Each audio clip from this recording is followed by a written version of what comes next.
जय माता दी, जय माता दी।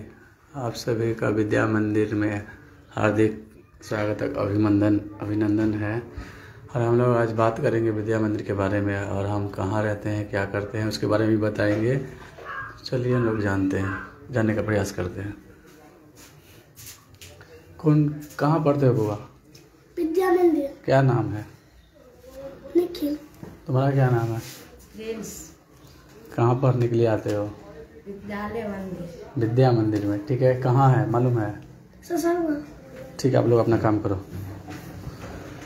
जैसा कि बच्चों ने बताया कि विद्या मंदिर में आते हैं पढ़ने के लिए ससुरमा। तो देखिए विद्या मंदिर, ठीक है। अपना नाम हो गया राहुल दास, ये हमारा संपर्क नंबर। यहाँ क्या होता है, तो यहाँ संस्कार दिया जाता है। बात कर रहे थे कि विद्या मंदिर, ठीक है। हमारा क्या काम है? संस्कार। पहले विद्यार्थी को पढ़ाने से पहले संस्कार देंगे, उनको शिक्षा देंगे। और संस्कार शिक्षा तो ज़रूरी है ही है। जिनके पास शारीरिक कुछ कमियां हैं, जैसे आँख ना हो, उनका बोलने के लिए आवाज़ कंठ ना हो, तो उन लोग के लिए विशेष व्यवस्था संगीत का है, जो हम संगीत के माध्यम से उनको संगीत भी सिखाएंगे। पहले सत्संग, साधु के संग रह के आपको पढ़ना है, सब कुछ समझना है। और समझते हुए भी किसी भी प्रश्न का आप सोच समझकर उत्तर देंगे। और यहाँ क्या है? कृपया 5 मिनट सोच कर ही जवाब। ये 2 लिखा गया है, इसको देकर देते हैं। ठीक है। क्या है? जल्दीबाजी में गलत उत्तर मत दे देना, ठीक है। तो विद्यार्थियों के लिए माइंड टेस्ट, और उनके लिए ये एक छोटा सा सवाल है कि 1 + 1 + 4 = 5, 2 + 8 = 15, 3 + 6 = 24, 2 तो 6 + 8 = वाट, मतलब क्या होगा? इसमें आपको प्रश्न का आंसर विद्यार्थियों को देना है। और कुछ और विशेषता और कुछ विशेष बात हम लोग करते हैं। मतलब वो अपना पढ़ाई जारी रखो, ठीक है। जो अपना काम करो।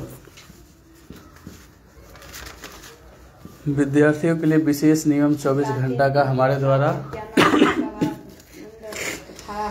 हर विद्यार्थियों का 24 घंटा का अपना नियम पालन होना चाहिए। विद्यार्थी जीवन का पहले रूटीन होना चाहिए, ठीक है। रूटीन में क्या करना है?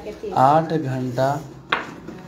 घंटा अपने फैमिली के लिए निकालना है। ये प्रत्येक प्राणियों के लिए है। जो 24 घंटा में अपना समय हम कहाँ कैसे दें, किसको दें, और उसका मेंटेन कैसे करें, ठीक। तो मैं बता रहा हूँ कि ये 8 हर्ष है अपनी फैमिली के लिए दें। ये 8 घंटा है, तो अपना याद करना है। चुप क्यों हो जा रहा है? तुमको अपना पढ़ाई करो, अपना मतलब रखो, ठीक है। थोड़ा 5 मिनट हम बतिया लेते हैं सभी कोई से। 8 घंटा फैमिली के लिए देना है, 8 घंटा स्टडी के लिए देना है, पढ़ाई के लिए जिनका जो काम है उनको देना है। और 8 घंटा में उनको अपना स्वास्थ्य भी देखना है। उठन बैठन, रहन सहन, भोजन, नींद, सब कुछ उनको देखना है। पूजा पाठ भी देखना है। 8 घंटे के नियम बनाएंगे, जो कब उठेंगे, कब सोतेंगे, कब बैठना है, कब पढ़ना है, क्या करना है। ये हम 24 घंटा का नियम बता दिए। 24 हर्ष, तो आप 24 हर्ष को 3 डिवाइड में आप उनको बांट लें। 8 × 24, तो 8 घंटा में क्या करना है? हमें काम भी करना है। 8 घंटा परिवार में भी सखा समाज रिलेशन को भी देखना है। और 8 घंटा हेल्थ के लिए भी अपना नींद भी लेना जरूरी है। क्या कर रहा है? थक क्यों गया? थको मत। थकने वाले व्यक्ति को पढ़ाई थोड़ी होगा। बहता हुआ पानी और पढ़ा हुआ इंसान कभी थकता नहीं है, कभी रुकता नहीं है, और ना ही उसे कोई बांध के रख सकता है। वो अपने मंजिल पे ही रुकेंगे। तुम अपना पढ़ाई चालू करो, ठीक है। तो स्वयं को समझे, आप समझे कि 24 घंटा को हमें कैसे बिताना है। उनके बाद ये वेरी इम्पोर्टेंट बात है, स्वयं को समझो। तो किस तुमको कहाँ समझोगे आकर? तो प्रयास रहेगा कि हमारे विद्या मंदिर में आओगे तो आपको सही तरह से आपको समझाया जाएगा, आपके बारे में समझाया जाएगा कि आपका जो स्किल है क्या है, आप क्या कर सकते हो, क्या नहीं कर सकते हो। तो आपने समझना है और अगर आपने कहीं भी दिक्कत हो रहा है समझने में, चलने फिरने, उठने बैठने पढ़ने में, तो उसके लिए आपका ये विद्या मंदिर है। ठीक है, यहाँ हम अपना संपर्क नंबर भी लिख देता हूँ 9771977147। और विशेष बात विद्या मंदिर का, 2 रोटी कम खाओ, बच्चे को पढ़ाओ। ठीक, 3 तरह के व्यक्तियों को रोज पढ़ना चाहिए। तुम लोग अपना पढ़ाई जारी करो। 3 तरह के व्यक्तियों को रोज पढ़ना चाहिए, जिसमें से टीचर हो गए, एडवोकेट हो गए और डॉक्टर हो गए। इन्होंने अगर पढ़ना लिखना बंद कर दिया तो हमारा विधि व्यवस्था संसार का गड़बड़ा जाएगा। तो इसलिए ज़रूरी है इन तीनों को रोज़ पढ़ना पड़ता है। ठीक है, कितना बच्चे कहते हैं कि हम अपने काम में व्यस्त हैं, पढ़ नहीं पा रहे हैं। बहुत तरह का अपना अपना बात बताते हैं, दिक्कत भरी बातों को अपना उलझन बना के रखते हैं। तो मैं उनको यही कहना चाहूँगा कि बहाना मत मारो बउआ। अगर आप स्टूडेंट हो तो रोज़ पढ़ो, और रोज़ तुम क्या पढ़ोगे, जो संसार का जो विधि व्यवस्था नियम चलाने वाले हैं उन्हीं को जो पढ़ना पड़ता है। पढ़ाई का कोई उम्र नहीं है, ज़िंदगी भर पढ़ते रहो, जितना पढ़ लो उतना कम है। उसमें बहाना मत दो, जो मैं ये कर रहा हूँ वो कर रहा हूँ। तुम अपने से बहाना करोगे, जब बहाना करोगे तो तुम अपना भविष्य मारोगे। भविष्य बनाना है तो उसके लिए तुमको पढ़ना पड़ेगा। पढ़ने के लिए क्या काम आएगा, तो एक जैसे ट्रिक है। ठीक है, अब आदमी कहते हैं कि हम ये काम में लग गए, हम वहाँ चले गए, यहाँ चले गए, बहुत सब व्यस्त होने के कारण से हम पढ़ नहीं पाए। तो एक पढ़ाई मतलब हम 5 दिन पढ़ रहे हैं, सप्ताह दिन पढ़े और 1 दिन हम पढ़ना छोड़ दिए, तो सप्ताह दिन का पढ़ाई भी मेरा हो जाएगा व्यर्थ। तब तक मुझे पढ़ के कोई फ़ायदा नहीं हुआ। तो आप ऐसे पढ़े कि रेगुलर पढ़ते रहें। आप चाहे ट्यूशन, कॉलेज, स्कूल जाए या ना जाए, आप जहाँ हैं उसी को आप ट्यूशन, कॉलेज, स्कूल समझिए, और पढ़कर आप एक समाज को ऐसा दिशा दशा दिखाइए जो आने वाले हमारे भविष्य में जो भी हैं बच्चे लोग, उनको सतमार्ग और सत रास्ता मिले। तो कहना यही है, पढ़ा हुआ इंसान कभी एक जगह नहीं रुक सकता। अब विद्यार्थी कहता है कि हमारे घर में काम आ गया, मेल फीमेल। हाँ, तो हम लोग बात कर रहे थे, भूल गए। नेटवर्क प्रॉब्लम के कारण से पूरा बात नहीं हो पाया, और हम लोग फिर बात कर रहे हैं। अपना काम करते रहो, समझा? ये ज़िंदगी भर काम आएगा अगर आप अपने विद्यार्थियों को हमारे पास रखते हैं। ठीक है, अगर आपका विद्यार्थी हमारे पास 4 घंटा 5 घंटा, थोड़ा आराम से पढ़ो, 4 घंटा 5 घंटा समय देते हैं, तो मैं आपको विश्वास दिलाता हूँ कि लाइफ टाइम तक उनको कोई तरह का ज़िंदगी में समस्या नहीं आने वाला होगा, ना रहेगा। पढ़ा हुआ इंसान कभी एक जगह नहीं रुक सकता, वो वही रुकेगा जहाँ उसकी मंजिल है। जो पढ़ने वाले विद्यार्थी हैं, ठीक है, मैं यहाँ लिख दिया हूँ, जो पढ़ने वाले विद्यार्थी हैं उनके पास लाख कितनों बाधाएं आ जाएगी, तो मुसीबत आ जाए, तो वो अपना पढ़ाई नहीं छोड़ सकते। कहने का मतलब पूरा निचोड़ है हमारा। अगर जो पढ़ाई छोड़ेंगे तो पढ़ा हुआ जो भी हम किए हुए हैं ना, वो सब भूल जाएंगे। तो पढ़ना है तो अपना नियम निष्ठा, विद्यार्थी का लक्षण जानकर, खाना पीना कैसे है, उठना बैठना कैसे है, सूतना कैसे है, सुबह उठ के करना क्या है। सुबह उठ के स्टूडेंट को जो मैं बताया हूँ, पहले आपको संस्कार दिया जाएगा, ये संस्कार। उसके बाद शिक्षा। पहले आप उठना बैठना सीखोगे, उठकर आप भगवान का नाम लो, हस्तरेखा का दर्शन कर, धरती माता को प्रणाम करके अपना दिनचर्या का कोई भी काम करो। माता पिता मेरे मंदिर, विद्या मंदिर में जब भी आते हो तो अपने माता पिता को, अपने से बड़ों को पैर छूकर आशीर्वाद लेकर हमारे यहाँ विद्या लेने कर आओ, तभी आपको विद्या दिया जा सकता है, विद्या ले भी सकते हो। पर आप में संस्कार नहीं होगा तो शिक्षा पाकर भी कोई फायदा नहीं है। आप चाहे कितनों पढ़ लिख लो, ऐसे भी मुझे व्यक्ति मिलते हैं कि बहुत पढ़ा लिखा है, पर संस्कार नाम का कोई चीज़ नहीं है। क्या साधु, क्या संत गृहस्थी, क्या राजा, क्या रानी, प्रभु के वही में लिखी हुई है सबकी प्रेम कहानी। तो ये हम लोग सत्संग के माध्यम से हम जानेंगे कि किनकी कहानी प्रभु जी कैसे लिखे हुए हैं। मेरे कहने का मतलब, आप सब कुछ करो, ठीक है, करते में अपना पढ़ाई मत छोड़ो और स्वयं को समझो।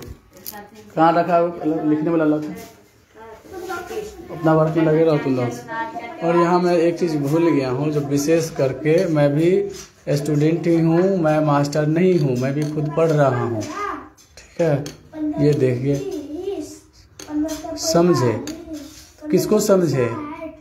मैं उल्टा करके बता रहा हूँ, समझे? मतलब ठीक है, मतलब बराबर क्या होगा? समझे मतलब क्या? तो स्वयं को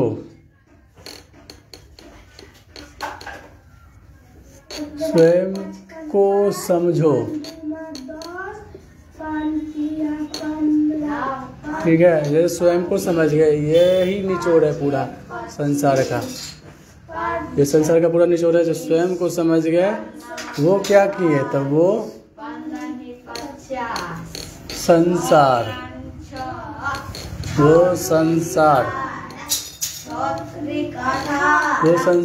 को समझ गए।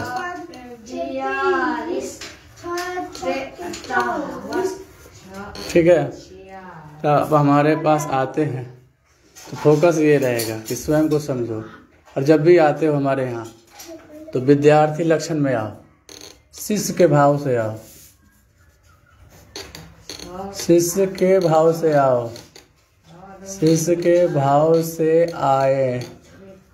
आप कोई भी हो उसे मुझे मतलब नहीं है। जब भी आप विद्या मंदिर में आओ तो शिष्य के माध्यम से आओ। विद्यार्थियों के लिए विशेष तरह का मैं ये बात कह रहा हूँ उनको, ठीक है। और शिष्य भाव से आओगे तो मेरा पूरा उम्मीद रहेगा कि आपको संस्कार भी दूँ, ठीक, शिक्षा भी दूँ, संगीत भी दूँ और सत्संग भी दूँ, ठीक है। जिससे अब मेरा अपना एक अध्यात्म रहता है कि स्वयं को समझो। तो आप कैसे समझोगे कि मैं कौन हूँ? तो इसमें आपको अपना स्केल समझना है कि मेरा स्केल क्या है, ठीक है। मैं कौन सा काम बढ़िया कर सकता हूँ। आप गा बजा सकते हो, पढ़ सकते हो, सुंदर बात व्यवहार दे सकते हो, यानी किस चीज़ में आप निपुण हो, क्या करना चाहते हो। आप मैट्रिक करोगे, ठीक है, 10th पास करोगे तो मैं आपको सजेस्ट करूंगा कि आप साइंस ले लो।